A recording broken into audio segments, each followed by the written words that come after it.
안녕하세요. 오늘도 사연 살롱을 찾아주셔서 감사합니다. 제 남편은 가족에게는 한없이 다정한 사람이었어요. 바람을 자주 피우셨던 아버님 때문에 이혼을 하시고는 혼자 가정고생을 하며 아들을 키워낸 어머님이 애틋해서였는지 몰라도 가족에 대한 남편의 애정은 각별했어요. 밖에 무슨 일이 있어도 가족을 영순위로 챙기던 모습은 늘 가정적인 남자를 만나길 원했던 제 마음을 사로잡기에 충분했죠. 남편과 처음 만나게 된 건 아는 선배의 소개팅을 통해서였어요. 성실하고 가정적인 사람이 이상이었던 제게 딱이라며 소개시켜준 사람이었죠. 당시 남편은 건설사에 다니는 사람이었고 깔끔한 인상이 마음에 들었어요.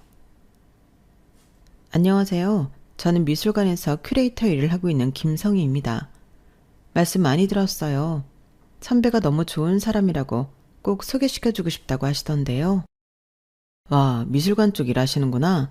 저는 평범한 회사원이라 그런지 예술 쪽 일하시는 분들이 너무 멋있어 보여요. 저도 한때 미술 전시 좋아해서 자주 보러 다니던 때가 있었는데 요즘 괜찮은 전시 있으면 추천해주세요. 다음에 같이 가시죠. 첫 만남부터 예의도 바르고 관심사도 비슷한 데다 이야기도 제법 잘 통해서 호감이었지만 헤어지기 전 나눈 깊은 대화 중 딱 한마디가 은근히 마음에 걸리더군요. 가족의 희생에 대해 이야기하던 중이었어요. 저는 가족관계에서 희생은 필수 요소라고 생각을 하거든요. 서로에게 희생을 안 하려고 해도 할 수밖에 없는 가장 가까운 사이이고 사랑하는 만큼 희생할 수 있다고 생각했어요. 그런 제 의견을 말했더니 남편도 격하게 동의하며 이렇게 말하더군요. 우리 엄마는 제가 어렸을 때 이혼을 하고 자식을 책임지기 위해서 작은 분식집을 운영하면서 날 여기까지 키웠어요. 힘든 내색 한 번도 없이요. 제 이상형이 우리 엄마 같은 사람이거든요. 그런데 성희 씨가 우리 엄마랑 좀 닮은 것 같아요. 그 말이 무슨 뜻인지 처음에는 좀 헷갈리더군요. 대화 중에 뜬금없이 닮았다고 했으니 희생을 많이 할 것 같다는 이야기인지 아니면 정말 순수하게 얼굴이 닮았다는 뜻인지요. 평소라면 당연히 전자로 알아들었겠지만 헷갈릴 법도 한 게 제 얼굴을 뚫어져라 보면서 이야기를 했거든요. 게다가 첫 만남부터 그쪽은 희생은 잘할 것 같다고 이야기하는 건 너무 공감 능력이 부족해 보여서 그렇게 이상한 사람은 아닐 거라고 은연중에 믿고 싶었던 것 같아요. 아, 잘 이해가 안 돼서 그런데 그게 무슨 뜻인지 물어봐도 될까요? 그래서 대놓고 물어보니 갑자기 당황하면서 횡설수설 하더군요. 아, 그게 성희 씨가 좀 웃을 때 우리 엄마랑 닮은 것 같아서요. 별다른 뜻은 아니었어요. 아, 그런 거죠. 어머님을 엄청 존경하시는 것 같아서 어떤 분인지 궁금하네요. 그렇게 이야기를 대충 마무리하긴 했지만 뭔가 설명할 수 없는 찜찜함이 마음 한구석에 남더라고요. 그래도 그것만 빼면 정말 재밌는 시간을 보내고 와서 괜히 제가 예민하게 구는 건가 싶어 넘어갔어요. 몇 번 더 만나보고 결정해도 될 일이라 생각하니 그렇게 깊게 생각하지 않게 되더라고요. 그런데 남편은 생각보다 제게 생각할 틈을 주지 않았어요. 성희야, 준서가 너 엄청 마음에 들었나 봐. 소개시켜줘서 고맙다고 난리야. 넌 어땠어? 저도 좋았어요. 몇 번 더 만나보고 싶긴 해요. 그렇게 두 번째 약속이 속전속결로 잡혔고 남편은 그날 제 연락처를 받아갔어요. 앞으로 자주 연락해도 될까요? 제가 이상형이라는 말이 진짜였는지 남편은 연락처를 받아간 두 번째 데이트서부터는 적극적으로 나왔어요. 누가 저한테 이렇게 좋다고 적극적으로 대시하는 게 자주 있던 일은 아니어서 당황스러우면서도 사랑받는 기분이 들어 내심 좋더라고요. 저도 그만큼의 감정이 들었냐고 하면 쉽사리 대답할 수는 없지만 남편이 지치지 않는 구애에 저도 결국은 얼마 가지 않아 좋은 감정이 생겼어요. 연애를 시작한 후에도 남편은 정말 저에게 충실한 사람이었어요. 아무리 피곤한 일이 있어도 제가 필요하다고 하면 한 걸음에 달려와주고 어떤 바쁜 일이 있어도 제가 1순위인 사람이었죠. 그동안 만나봤던 어떤 사람보다 제게 안정감을 주는 사람이었어요. 그러다 보니 이런 남자랑 결혼하면 정말 행복하겠다는 생각이 들었어요. 연애한 지 1년이 좀 넘었을 때 부모님께 남편을 소개했어요. 아우, 요즘 저런 남자들이 잘 없는데 예의도 바르고 너무 싹싹하다. 이야기하는 거 들어보니 책임감도 강하고 성실한 스타일 같구나. 아빠도 마음에 든다. 네가 결혼을 생각한다면 저런 사람이랑 하면 좋겠다는 생각이 드네. 부모님도 마음에 들어 하시니 더 안심이 됐고 그 만남 이후로 자연스럽게 결혼 이야기가 오가게 됐어요.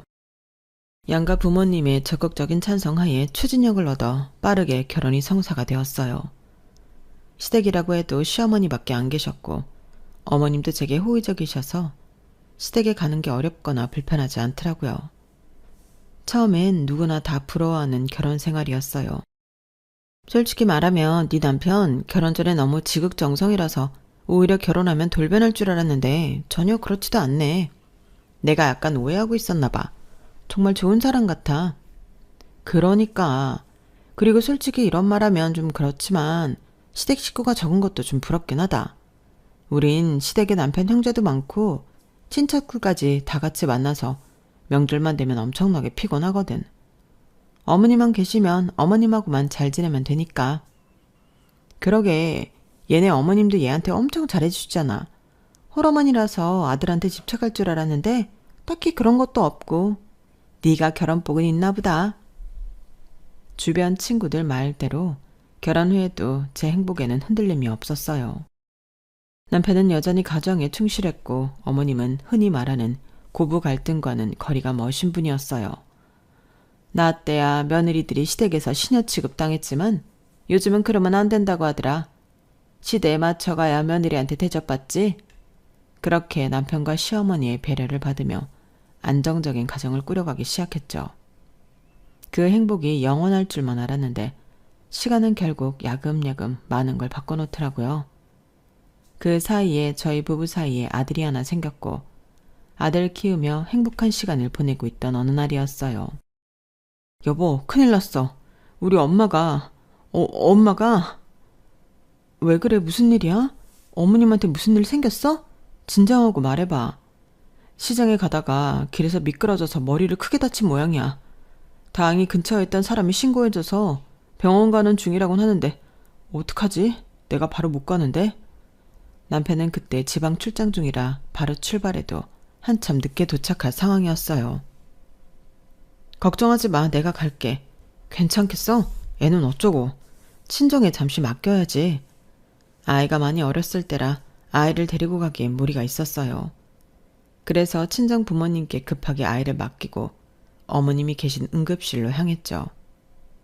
검사 결과 출혈이 좀 있어서 피를 빼는 수술을 해야 한다고 하더라고요. 그래서 수술을 하고 당분간은 중환자실에 계셔야 하는 상황이 됐어요. 뒤늦게 도착한 남편은 안절부절하지 못했죠. 우리 엄마 잘못되면 어떡하지? 난 정말 가족이 엄마랑 당신밖에 없는데. 당연히 엄마가 언젠간 돌아가신다는 건 알지만 아직 마음의 준비가 안 된 것 같아. 여기서 더 잃는다고 생각하니까 너무 힘들어. 가뜩이나 요즘 출장도 잦아서 엄마 자주 찾아뵙기 힘들 것 같은데. 자리 비운 새에 엄마가 잘못되기라도 하면 어쩌지? 진정해 여보. 수술 잘 될 거야. 그리고 간호가 필요하면 내가 할 거니까 당신은 아무 걱정하지 마. 당신이? 너무 힘들지 않겠어? 힘들어도 어머님인데 당연히 내가 해야지. 당신은 일해야 하고. 나는 지금 아이만 보고 있으니까 내가 하는 게 맞지. 그래도 아이 보는 것도 힘들잖아. 일하는 것만큼. 어머님 회복하실 때까지 친정 부모님이 돌봐주시기로 이야기했으니까 그것도 걱정하지 마. 정말? 죄송해서 어떡해. 너무 감사하다. 가족 일인데 서로 돕는 거지. 어머님 건강 회복하시는 게 우선이잖아. 정말 고마워 여보. 장인 장모님께도 얼른 연락드려야겠다. 그때부터 시작됐던 것 같아요. 결혼은 현실이라는 사실이 피부로 와닿기 시작했던 게요. 어머님이 연세가 있으시니 회복이 더뎌서 병관하는 기간이 생각보다 길어지더라고요. 6주 정도 열심히 어머님을 간호하러 다녔는데 호전되는 모습을 보며 이제는 태어나면 되지 않을까 싶을 때쯤 의사로부터 청천벽력 같은 소식을 들었죠. 장기간 누워있는 바람에 합병증으로 폐렴이 생기셨다는 이야기를요. 이어서 폐렴을 치료하느라 또 많은 시간을 써야 했어요. 당신이 이렇게 고생해줬는데 어떡하지? 엄마가 또 아프셔서. 내가 정말 당신 볼 면목이 없다. 나는 괜찮아. 나보단 어머님이 고생이시지. 하지만 어머님의 폐렴 증세는 시간이 갈수록 악화되었어요. 그러다 하루는 어머님 컨디션이 평소보다 괜찮은 날이 있었어요. 입원한 후로 말수가 급격히 줄어드셨던 어머님께서 그날은 저한테 넌지시 말씀하시더라고요. 아무래도 살 날이 얼마 안 남은 것 같은데 죽기 전에 바다 한번 꼭 보고 싶구나. 내 부탁을 들어줄 수 있겠니? 폐렴 환자는 이동할 때 산소통을 챙겨야 해서 결코 쉬운 일은 아니었지만 제가 생각하기에도 어머님께서 얼마 못 버티실 것 같다는 생각이 들었어요. 어머님, 지금 장시간 외출은 어머님 몸에 무리가 많이 가실 거예요. 저는 솔직히 말하면 반대예요. 그래도 보고 싶으세요? 어차피 죽을 거면 죽기 전에 예쁜 풍경이라도 한번 보고 죽고 싶구나. 병원에만 갇혀 있었더니 살아있어도 사는 것 같지가 않아서 그래. 아들한텐 비밀로 해주겠니? 어머님이 하시는 말뜻을 너무나 알 것 같아서 차마 더는 말리지 못하겠더라고요. 그렇게 저 역시 큰 결심을 하고 휠체어까지 대여해서 어머님을 차에 모시고 가장 가까운 바다로 다녀왔어요. 어머님, 사진 찍어드릴게요. 웃어보세요. 바다에 도착해 어머님을 휠체어에 태우고 해변 앞 포장도로를 쭉 걸었어요. 예쁘게 웃으시는 사진도 찍어드렸고요. 어머님 부탁 때문에 남편에게는 다녀와서야 이야기를 했죠. 이제 말해서 미안.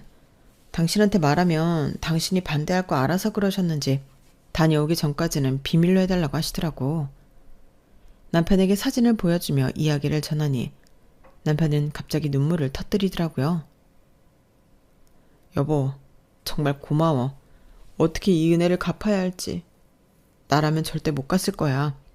그런데 이렇게 엄마 웃는 모습을 보니까 다녀오는 게 맞았다는 생각이 드네. 그동안 얼마나 답답하셨을지. 이런 얼굴 정말 오랜만에 보는 것 같아. 많이 좋으셨나 보다. 힘들었을 텐데 고생 많았어. 남편은 그날 저를 껴안고 몇 번이나 고맙다고 하다가 겨우 잠에 들었어요. 아픈 분을 모시고 혼자서 짐을 이고 지고 먼 거리를 운전까지 하고 다녀오느라 온몸이 쑤시고 피곤했지만 가족 모두에게 좋은 일을 한 것 같아 마음만은 뿌듯하더라고요. 어머님께서는 돌아가기 전 마지막 나눴던 대화에서도 그날 일에 대한 고마움을 표시하셨어요. 네 덕분에 그래도 큰 미련 없이 떠날 수 있을 것 같다. 정말 고맙다. 그런 말씀 마세요, 어머님. 열심히 치료받고 건강해지셔야죠. 하지만 그렇게 행복한 소풍을 다녀온 뒤로부터 2달 뒤 어머님은 세상을 떠나셨어요. 당신 만나기 전까진 엄마가 내가 살아가는 이유였는데 엄마가 돌아가시니 정말 기분이 이상하네. 그래도 내 곁에 당신이 있어서 다행이야.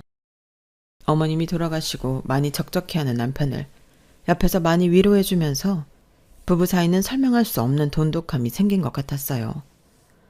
남편은 우리 가족을 먹여 살리겠다며 더 악착같이 일을 하기 시작했고 애가 어느 정도 큰 후부터는 저도 복직을 하려고 했어요. 여보, 그래도 아직 애한테는 엄마가 필요할 것 같은데 꼭 복직을 해야 돼? 아유, 크리에이터들 복직하기도 힘든데 나는 그래도 엄마가 미술관을 운영하시니까 복직할 수 있는 거잖아. 감사하게 생각하고 얼른 더 늦기 전에 복직해야지. 그냥 나중에 장모님한테 미술관 물려받아서 운영하면 그만 아냐? 그때쯤엔 애도 다 컸을 테고. 너무 당연하다는 듯 부모님께서 제게 미술관을 물려줄 거라고 생각하는 남편의 말에 살짝 황당하더군요. 뭐 그거야 물려주시면 다행인데 아닐 수도 있지. 언니도 있는데 나한테 바로 물려주실지. 에이, 처형이 무슨 미술관 운영이야. 화가인데 그런 거에 관심이 있겠어? 화가니까 더 관심이 있겠지. 작품에 대한 애정도가 다를 텐데. 그래도 전시 기획 쪽 일은 하나도 모르잖아. 물려주신다면 당신한테 물려주실 것 같은데? 그럼 좋겠지만 너무 기대 안 하는 게 좋아. 엄마랑 그런 쪽으로 상의해 본 적도 없으니까 나도 욕심내 본 적 없고. 그냥 부모님 뜻을 따를 거야. 제 대답에 남편은 얼핏 실망한 듯한 기색을 내비쳤어요. 그래도 곧바로 아무렇지 않은 척 넘어가서 제가 느꼈던 불안감은 착각이라고 생각하고 잊어버렸죠. 그런데 그 불안감이 현실이 된 건 친정의 위기가 찾아왔을 때부터였어요. 엄마가 집을 비우신 날 아빠께서 혼자 떡을 안주 삼아 반주를 하시다가 기도가 막혀 너무 갑작스럽게 돌아가시게 됐어요. 이럴 줄 알았으면 그날 약속을 잡는 게 아니었는데 옆에 내가 있었다면 너희 아버지도 살았을 텐데. 엄마, 그런 말씀 마세요. 누구 잘못도 아니에요. 그냥 일어나선 안 될 일이 일어났을 뿐이에요. 엄마께선 당신 탓이라고 생각하셨는지 울다 지쳐 쓰러지셨고 저와 언니도 미처 예상치 못한 이별에 큰 충격을 받았죠. 장례식은 정신없이 빠르게 치러졌고 남편과 형부도 장례식을 지켰어요. 그런데 이틀째 되는 날 밤부터 남편이 묘하게 심기가 불편하고 불안해하는 것 같은 느낌을 받기 시작했어요. 왜 그래? 뭐가? 왜 이렇게 불안해 보여? 그게 사실은 회사에 잠깐 가봐야 할 것 같은데. 뭐? 지금? 어차피 직원들 다 퇴근한 시간 아니야? 그렇긴 한데 지금 좀 중요한 시기거든. 내가 갑작스럽게 빠져버려서 아마 팀원들한테 피해가 많을 거라. 팀장님이 올 수 있으면 잠깐 들리라고 하네. 아니, 아무리 그래도 사람이 상을 당했는데 회사를 오래? 진짜 오 팀장님 그렇게 안 봤는데 좀 너무하신 거 아니야? 울컥하는 마음에 언성이 높아지니 남편이 더 어쩔 줄 몰라 했어요. 그래도 다른 문상은 와줬잖아. 지금 정말 바쁜 시기라서 그래. 나도 참 이런 말 하는 게 싫은데 잠깐 다녀와도 될까? 되겠니? 당신 여기서 자리 비운다고 하면 내가 뭐가 돼? 가족한테 뭐라 말하고. 그래, 역시 무리겠지. 알겠어. 남편은 민망해하고는 분위기가 불편했는지 화장실을 다녀온다고 하고 잠시 자리를 비웠어요. 그런데 남편이 있던 자리에 남편의 핸드폰이 울리더라고요.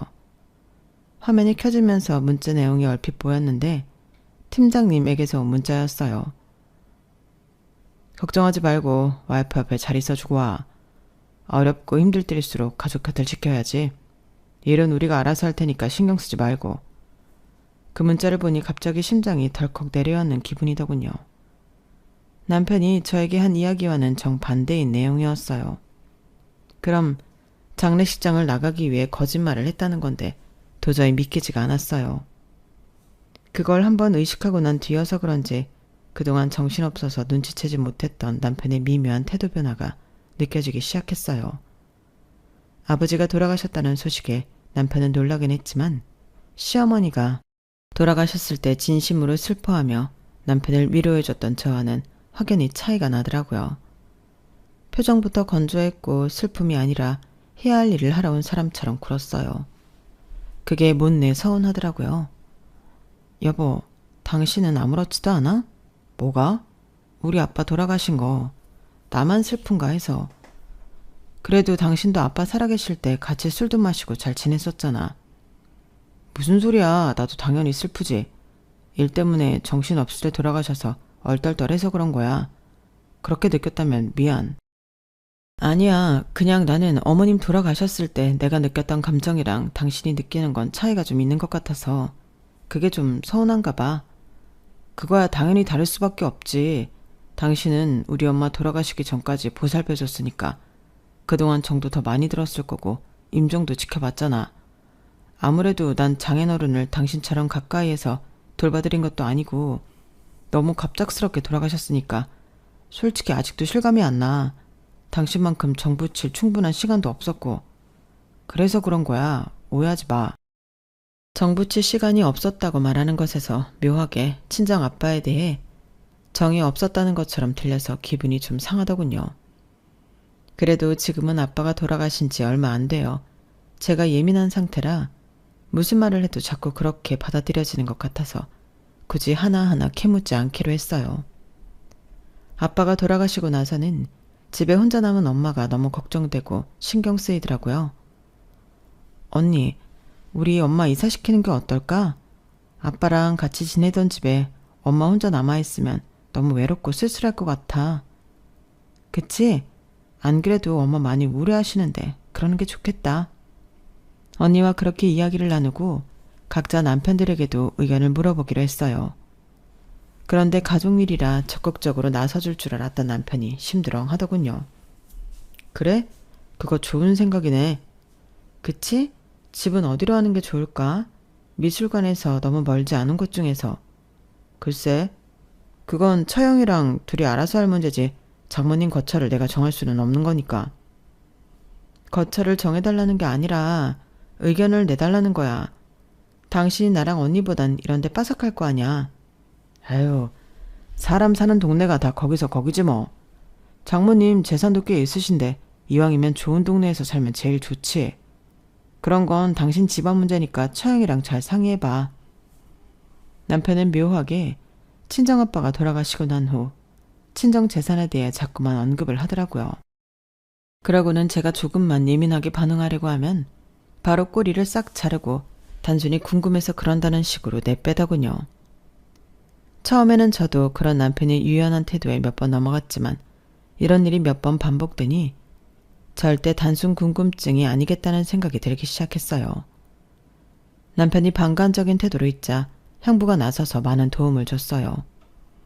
형부가 아는 분 중에 부동산을 하시는 분이 있다고 하더라고요. 엄마께서 그동안 모아온 미술품들을 드리기에도 괜찮을 만큼 넓고 쾌적하면서도 여자 혼자 살기 괜찮은 분위기로 인테리어된 아파트를 구했어요. 형부의 적극적인 도움을 통해 아빠와 함께 살다 집은 팔고 이사를 가셨죠. 형부, 정말 감사해요. 덕분에 너무 괜찮은 매물을 구했네요. 감사는 무슨, 어머님 많이 힘드실 텐데 집이라도 좋은 곳에서 지내셔야지. 그렇게 형부 도움을 받고 나니 남일처럼 나몰라라 하고 있는 남편이 내심 괘씸해지더군요. 뭐라도 듣고 느끼는 바가 있었으면 해서 형부가 도움 준 이야기를 했더니 남편은 뜬금없이 이상한 소리나 해댔어요. 뭐 감사하긴 하네.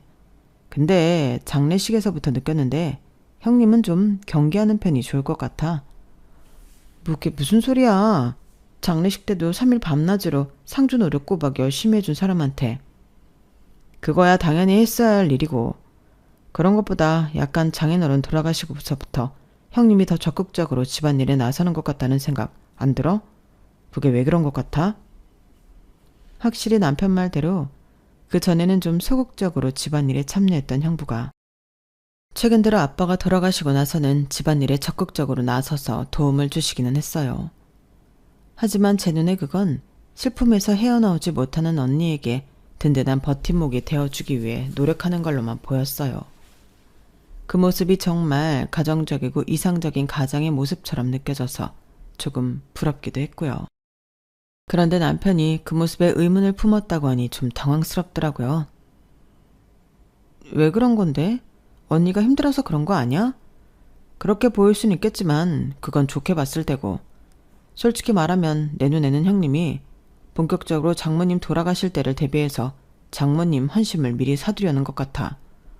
뭐라고? 당신은 호의를 베풀어준 사람한테 무슨 그런 의심을 해.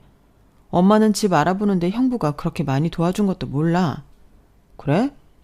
지금은 몰라도 나중에 처형에 다 이야기하겠지 뭐. 그리고 난 형님 나쁘게 보려는 게 아니라 그냥 눈에 보이는 대로 이야기하는 것뿐이야. 난 그냥 당신이 너무 바보같이 있다가 당하지만 않았으면 좋겠어서 미리 이야기하는 거야. 당신은 미술관도 그렇고 뭐 하나 집에서 욕심내는 게 없잖아. 그런데 형님은 달라. 이렇게 안일하게 좋은 눈으로만 사람을 보고 있으면 방심하는 사이에 장모님 재산 다 저 집에 뺏길 수도 있어. 내가 그런 집 한두 집안 본 게 아니라니까? 참나. 아무리 그래도 의심할 게 따로 있지. 당신 그러는 거 아냐? 벌 받아. 그때 진작에 알아봤어야 하는 건데 그때만 해도 팔이 안으로 잔뜩 굽어있어서 듣다 보니 또 남편 말이 그럴듯하게 들리기 시작하더라고요. 남편의 반복된 의심에 사람 일 혹시 모르는 건 맞으니 형부를 너무 좋게만 보지 말아야겠다는 생각까지 하게 됐어요. 그런데 웬걸? 시간이 지나면 지날수록 형부는 언니와 친정의 일이라면 발벗고 나서는 모습이 그런 불순한 목적을 가지고 의도적으로 하는 건 아닌 것 같다는 생각이 들더라고요. 그에 비해 남편의 시어머니가 아플 때와는 달리 친정 일이라면 시큰둥하고 별 반응도 없었죠. 그러다 결국 올게 왔죠. 엄마께서 아빠가 돌아가시고 스트레스를 많이 받으셨는지 몸에 이런저런 이상 반응이 생겨 건강검진을 받다가 암 진단을 받게 되셨어요. 갑자기 엄마까지 암에 걸리게 되니 가족 모두 근심에 빠졌고 막막하더라고요. 여보, 엄마께서 위암이시래. 주변에 위암 걸리셨던 어른들 생각해보면 정말 치료기간도 길어서 많이 힘들어하시던데 치료비도 많이 나갈 테고. 치료비는 어차피 장모님 재산에서 나갈 돈 아냐? 그건 걱정할 건 없지. 치료비는 그 다음 문제였고 엄마는 괜찮으신지 먼저 물어볼 줄 알았어요. 그런데 남편은 그 앞의 말들은 듣기는 한 건지 치료비 이야기부터 덜컥하더군요. 치료비를 우리가 해드리자는 것도 아니고 엄마 치료비는 엄마 재산에서 나가는 것 아니냐는 냉정하게 선을 긋는 말을요. 그 말이 얼마나 날카로운 칼날처럼 마음을 쑤시던지 순간 할 말을 잃을 정도로 충격을 받았어요. 여보, 엄마가 아프시대. 우리 엄마는 돈도 없는데 우리가 치료비를 보태야 할 것 같은데 괜찮을까? 시어머니가 아플 땐 바로 우리가 치료비를 내자고 하던 남편이 친정 엄마가 아프니 바로 선을 긋는 모습은 있던 정도 싹 떨어지더군요. 그동안 아픈 시어머니를 지극정성으로 병간호하고 마지막 부탁까지 들어드린 제가 순식간에 바보가 된 기분이었어요. 그땐 그렇게 고맙다고 은혜를 잊지 않겠다고 해놓고 이제와 없던 일이냐 입을 싹 닦는 게 어찌나 괘씸하던지요. 쌓였던 감정이 터져 결국 그날은 남편과 대판 싸울 수밖에 없었어요. 당신은 내가 어머님한테 해드린 건 싹 다 잊었어? 어떻게 우리 엄마 아플 때는 나 몰라라 그렇게 말해? 내가 뭘 나 몰라라 말했다는 거야. 아니, 우리 엄마는 나밖에 없었고 재산도 없었잖아. 장모님은 우리 엄마랑은 처지가 많이 다르시니까 그렇지. 장인어른이 남기고 가신 재산도 있고 장모님도 재산이 좀 있으시잖아. 자식들한테 치료비를 손 벌릴 정도는 아니신 것 같아서 한 소리야. 당신 장인어른 돌아가시고 유난히 날카로워진 거 알아? 남편의 그 말에 참았던 감정이 폭발했고 결국 그날은 남편과 따로 잘 정도로 심하게 싸웠어요.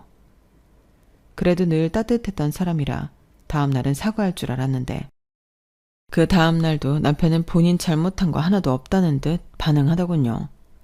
그렇게 또 터진 감정이 아물지 못한 채로 시간이 흘렀어요. 엄마가 다니실 병원은 저희 집에서 가까운 대학병원으로 정했어요. 친정엄마나 언니 집에서는 가까운 대학병원이 없었고 저희 집 근처면 엄마께서 좀 쉬시다 가실 수도 있고 제가 자주 같이 가드릴 수 있으니 좋겠다고 판단을 했죠. 엄마께서 하루는 통원 치료를 받고 유난히 힘들어 하시더라고요. 엄마, 우리 집에서 쉬고 한숨 주무시고 가세요. 아유, 그래도 되겠니? 매번 와주는 것만 해도 수고스러운데 괜히 불편하게. 그래도 이 체력으로 지금 엄마 집까지 어떻게 가요? 거리도 꽤 있는데. 이러려고 이 병원에 다니기로 한 거잖아. 자식 집인데 불편할 게 뭐 있어요. 편하게 하루 있다 천천히 가세요. 그럴까? 아, 딸 다 키워놨다니 참 고맙네. 그렇게 엄마를 집으로 모시고 왔어요. 엄마를 위해 편안한 침구를 깔아드렸고 주무시는 동안 장을 봐와서 건강한 저녁 식사를 준비했어요. 갑작스럽게 주무시고 가게 된 거라 저도 마음이 급하고 바빠서 남편에겐 아무 이야기도 전하지 못한 채였죠. 저녁상이 다 차려졌을 때쯤 엄마께서 깨어나셨고 남편도 퇴근할 시간이 되어 집으로 들어왔어요. 남편은 엄마를 보고 놀라더라고요. 장모님, 오늘 병원 다녀오시는 날 아니세요? 웬일로 집에를 다 오셨어요? 오늘따라 너무 힘들어하셔서 내가 모셔왔어. 점점 치료하는데도 체력이 부처하셔서 걱정이 되네. 아, 그래 잘했네. 그럼 같이 저녁하시죠. 저녁을 상다리 부러져라 차린 건 정작 저인데 남편은 무슨 대단한 선심이라도 쓰는 듯이 의자를 꺼내더라고요. 그 모습에 아주 짧은 정적이 흘렀고 저도 어이가 없었지만 내가 너무 예민한 건가? 라는 생각이 넘어갔어요. 굳이 이걸 딴지 걸어서 분위기 망치고 싶지도 않았고요. 저녁 식사하는 내내 평소와는 달리 남편은 한마디도 안 하더군요. 여보, 왜 이렇게 말이 없어? 엄마도 오셨는데 분위기가 좀 그렇잖아. 말하기 힘들면 대답이라도 좀 해. 아, 오늘 회사 일이 좀 피곤했어서 그래. 장모님, 절대 장모님 오셔서 불편해서 그런 거 아니니까 오해하지 마세요. 아유, 세상 천지 장모가 편한 사이가 어디 있겠어. 내가 집에 와 있던 것도 몰랐던 모양인데 불편한 것도 이해는 되지. 엄마, 이 사람이 뭐가 엄마가 불편해. 엄마가 잘해줬으면 잘해줬지 뭘 한다고. 어색한 분위기를 애써 가라앉히고 식사를 마쳤어요. 뒷정리는 남편이 하겠다기에 남편에게 맡기고 엄마께 따뜻한 물을 내어드렸는데 엄마께서 제 손을 잡으며 이렇게 말씀하시더라고요. 오늘 저녁은 잘 먹었다. 조금 앉아있다가 가보마. 네? 엄마 하루 주무시고 가기로 하셨잖아요. 시간도 너무 늦었어요. 아무래도 윤서방이 내가 말도 없이 찾아온 게 불편한 모양인데 얼른 가보는 게 좋겠다. 괜히 여기 있다가 너희 부부싸움 나게 할 생각은 없어. 나도 내 집이 더 편한데 빨리 가면 좋지. 엄마도 참 서운하게 그냥 있으래도요. 내일 제가 모셔다 드릴게요. 가시겠다는 엄마 겨우 붙잡고 마음이 심란했어요. 엄마가 계시는 게 싫다는 티를 팍팍 내는 남편에게 안 그래도 화가 나 있었는데 그걸 엄마까지 느끼셨다니 더 속이 울렁거리더라고요. 엄마께서 또 가신다고 하기 전에 폭신한 침구를 깔아드리려고 준비하고 있었는데 뒷정리를 마치고 온 남편이 그러더군요. 뭐 하는 거야? 장모님 설마 내일 가시는 거 아니지? 엄마께도 다 들릴 목소리로 묻는데 순간 뒷골이 확 땡기더라고요. 당신 진짜 장난해? 내가 어머님한테 어떻게 했는지 새까맣게 잊은 거야? 어떻게 자기 부모는 그렇게 소중하고 내 부모 아플 때는 나 몰라라 할 수가 있어? 장모님 잘 나가실 때야 좋았지. 근데 딱 보니까 미술관이니 재산이니 다 처형내 줄 것 같은데 내가 어떻게 더 애정을 쏟아. 당신이 이렇게 지극정성 떨어봤자 장모님이 미술관 당신한테 넘겨줄 것 같아? 당신도 이쯤에서 그만둬. 뭐라고? 당신 어머님은 뭐 우리한테 물려줄 재산이 있어서 내가 그렇게 지극정성으로 보살폈어? 우리 엄마는 우리한테 사랑을 주셨지. 당신한테도 얼마나 잘했어. 그거랑 비교를 하면 되겠어? 뭐라고? 우리 엄마는 사랑을 안 줬어? 일 욕심 있으셔서 가족 보살핀 기억은 없는 걸로 아는데? 니네 엄마 아플 때 우리 엄마가 우리 애 봐준 건 기억도 안 나? 일하면서 애 보는 게 얼마나 힘든데 그건 다 까먹었어? 아, 그 얘기가 왜 나와? 그건 그거고. 기가 막혀서 더 이상은 말도 안 나오더군요. 더 이상 말이 안 나와서 남편 회사 가방을 집 밖으로 내던져 버렸어요. 여기 우리 엄마가 해준 집이야. 나갈 거면 당신이 나가. 당신 진짜 미쳤어? 남편이 가방을 주우러 나간 사이 현관문 걸쇠를 잠가버렸어요. 남편은 안에 엄마가 있으니 더 큰 소란은 피우지 못하고 가방을 챙겨서 가버리더라고요. 무슨 일이냐? 니네 싸웠어? 아니요, 바쁜 일이 있어서 또 나가봐야 한대요. 큰 소리에 방에서 나온 엄마는 대충 둘러댔고 그제서야 결심을 했어요. 이런 사람과는 더 이상 같이 살 수 없다는 걸요. 가족에게 유달리 애틋하고 잘하는 사람이길래 내 가족이 되면 저와 제 가족도 당연히 예외는 아닐 줄 알았어요. 그런데 웬걸? 어떻게 자기 키워준 부모만 그렇게 애틋할 수 있었을까요? 다음날 엄마를 잘 모셔다 드리고 그날부터 남편과의 이별을 준비했어요. 남편이 그동안 제게 해왔던 친정 재산 관련 발언들을 전부 수집했고 그동안 시어머니 병간호에 제가 얼마나 최선을 다했는지에 대한 것도 수집했어요. 남편이 순순히 이혼해주지 않을 경우를 대비한 거였죠.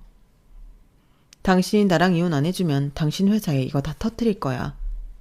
그냥 좋은 말로 할 때 좋게 헤어지자.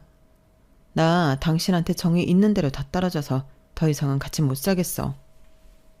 내가 대체 뭘 했다고 그래. 당신도 진짜 이해가 안 된다. 누울 자리 봐가면서 잘해야지. 그러니까 당신은 당신 엄마한테 누울 자리 봐가면서 잘한 거냐고. 그럼 그동안 나한테 잘했던 것도 누울 자리 봐가면서 잘한 거야? 그러니까 당신이랑 장모님이랑 같냐고. 우리 엄마랑 당신은 내 가족이잖아. 남편은 마지막까지도 본인 잘못이 뭔지 모르더라고요. 같이 살면서 정말 10가지 중 9가지가 잘 맞고 좋았던 남편이었지만 이 한 가지 때문에 이별을 하게 될 줄은 몰랐어요. 하지만 이 한 가지가 가정적인 남자를 원했던 저에겐 너무나 치명적이었죠. 남편과는 합의 끝에 소송까지 가지 않고 이혼했고 나름대로 깔끔하게 헤어졌어요. 남편과 이혼하니 엄마를 아예 집에 모시고 병관을 편하게 할 수 있어 오히려 좋다는 생각이 들더라고요. 병세가 악화되고 나서 엄마께서 저를 부르셨어요. 내가 너한테는 특히나 미안한 게 많다. 괜히 나 때문에 이혼한 거 아닌가 싶기도 하고. 엄마, 그게 무슨 말씀이세요? 그 결정 내리는데 엄마는 아무런 관여도 안 되었어요. 걱정 마세요. 그래서 말인데 미술관은 너한테 물려주고 싶구나. 네? 그러실 필요 없어요, 엄마. 언니한테 물려주고 싶으시면 그러셔도 돼요. 너희 언니는 미술관 운영에는 관심이 없어.